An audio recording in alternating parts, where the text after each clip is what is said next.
কিশোরী নির্যাতন প্রতিবাদে রাস্তায় বসলেন বিজেপি নেত্রী অগ্নিমিত্রা পাল। জনবহুল এলাকায় নির্যাতনের ঘটনা কেমন করে সম্ভব এ নিয়েও প্রশ্ন তুললেন তিনি। এদিন এর পাশাপাশি এই কাণ্ডের পিছনে সরাসরি তৃণমূলকে নিশানা করলেন তিনি। ব্যারাকপুর জাফরপুর কারিতলায় কিশোরী ধর্ষণের প্রতিবাদে মোহনপুর থানার সামনে বিক্ষোভ দেখালেন বিজেপি নেত্রী অগ্নিমিত্রা পাল।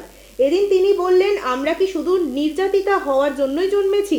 এদিন অত্যাচার কাণ্ডকে ঘিরে তৃণমূলকে নিশানা করেন বিজেপির নেত্রী, উগরে দেন ক্ষোভ। গ্রেপ্তার করেছে, ঠিক আছে, ভালো কথা। সব জায়গাতে গ্রেপ্তার হয় না, এখানে গ্রেপ্তার করেছে।